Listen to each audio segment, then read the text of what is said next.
उत्तर प्रदेश के चुनावी नतीजों ने सबको चौंका दिया।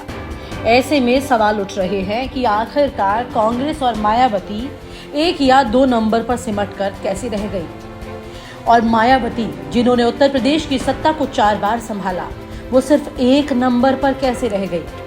और कौन है वो एक एमएलए जिसका नाम मायावती के खाते में आया है, और कौन है कांग्रेस के वो 2 एमएलए, आइए आपको बताते हैं। 15 साल बाद बीएसपी एक सीट पर सिमट कर रह गई।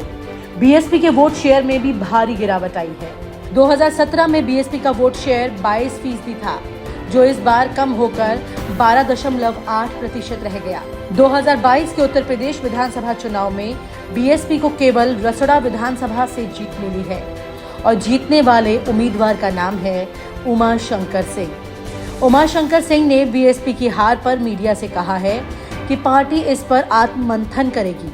2017 में भी उमाशंकर सिंह ने बीएसपी की हार पर मीडिया से कहा कि पार्टी इस पर आत्ममंथन करेगी। 2017 में भी बीएसपी को कम सीटें मिली थी, लेकिन तब वोट शेयर समाजवादी पार्टी से 1.9% ज्यादा था। लेकिन इस बार 2017 की तुलना में बीएसपी का वोट शेयर लगभग आधा हो गया है। उमाशंकर सिंह ने लगातार तीसरी बार जीत दर्ज की है। इससे पहले उन्होंने 2012 और 2017 में भी जीत दर्ज कराई थी। उमाशंकर सिंह ने सोहेलदेव भारतीय समाज पार्टी के महेंद्र को 6,583 मतों से हराया है। कहा जाता है कि उमाशंकर सिंह की रसोड़ा में रॉबिन हुड की छवि है। उमाशंकर सिंह कॉन्ट्रैक्टर का काम भी करते हैं। कहा जाता है कि उमाशंकर सिंह की पार्टी की सरकार राज्य में नहीं रहती, तब भी अपने विधानसभा क्षेत्र में वो काम करवा लेते हैं। पिछले साल नवंबर महीने में मायावती ने उमाशंकर सिंह को विधायक दल का नेता बनाया था। उमाशंकर सिंह मूलतः बलिया के रहने वाले हैं। पहले टर्म में उन्हें तत्कालीन राज्यपाल राम नाईक ने representation of the people act के उल्लंघन में अयोग्य ठहरा दिया था। उन पर आरोप था कि विधायक बनने के बावजूद रोड बनाने का वो टेंडर ले रहे थे। राज्यपाल के इस फैसले को उन्होंने सुप्रीम कोर्ट में चुनौती दी थी, और फैसला उन्हीं के हक में आया था। यानी कि कुल मिलाकर कहा जा सकता है कि उमाशंकर सिंह मायावती के नाम पर या फिर बसपा के नाम पर नहीं, बल्कि अपने खुद के काम पर इस सीट को लेकर आए हैं। कुल मिलाकर कहा जा सकता है कि मायावती का जादू एक भी सीट पर नहीं चल पाया। ऐसे में मायावती के लिए गंभीर मंथन की स्थिति आ खड़ी हुई है। मायावती की हार को भारत की दलित राजनीति की धार कमजोर करने के तौर पर भी देखा जा रहा है। पंजाब में बीएसपी का शिरोमणि अकाली दल के साथ गठबंधन था। बीएसपी को पंजाब में एक ही सीट मिली और वोट शेयर 1.7% रहा। पंजाब में भारत के सभी राज्यों की तुलना में दलितों का वोट शेयर सबसे ज्यादा है। चुनाव के दौरान भी बीएसपी कैंपेन से बाहर रही थी। यूपी में बीजेपी का वोट शेयर 2017 में 39.7% था, जो इस बार चुनाव में बढ़कर 42% हो गया है। कहा जा रहा है कि बीएसपी का दलित वोट बीजेपी में शिफ्ट कर गया है। यूपी चुनाव में करारी हार के बाद बीएसपी सुप्रीमो मायावती ने शुक्रवार को बयान जारी किया। अपने बयान में उन्होंने ये कहा कि उत्तर प्रदेश विधानसभा चुनाव में बसपा की उम्मीद के विपरीत नतीजे आए हैं। उससे घबराकर पार्टी के लोगों को टूटना नहीं है, उसके सही कारणों को समझकर सबक सीखकर आगे बढ़ना है और आगे चलकर सत्ता में जरूर आना है। मायावती ने कहा, पूरी प्रदेश से मिले फीडबैक के अनुसार जातिवादी मीडिया ने अपनी अनवरत गंदी साजिशों और प्रायोजित सर्वे के साथ नकारात्मक प्रचार के जरिए मुस्लिम समाज के अलावा भाजपा विरोधी समाज को भी गुमराह किया है।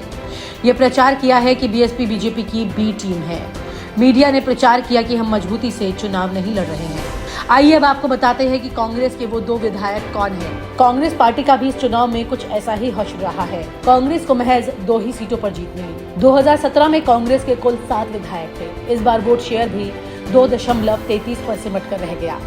रामपुर खास के कांग्रेस के वरिष्ठ नेता प्रमोद तिवारी की बेटी आराधना मिश्रा मोना ने बीजेपी के नागेश प्रताप सिंह उर्फ छोटे सरकार को 14,741 मतों से हराया। रामपुर खास प्रतापगढ़ जिले में है। कांग्रेस को दूसरी जीत फरेंदा सीट पर मिली है। ये सीट महाराजगंज जिले में है। यहाँ से कांग्रेस के वीरेंद्र चौधरी ने भारतीय जनता पार्टी के बजरंग बहादुर सिंह को 1246 मतों से हराया। हालांकि कांग्रेस के प्रदेश अध्यक्ष अजय कुमार लल्लू तमकुही राज सीट से दूसरे नंबर पर भी नहीं आए। यहाँ बीजेपी के असीम कुमार ने समाजवादी पार्टी के उदय नारायण को 66,472 मतों से हराया है। प्रियंका गांधी ने उन्नाव रेप पीड़िता की मां को टिकट दिया था, लेकिन उन्हें 1000 वोट भी नहीं मिल पाया।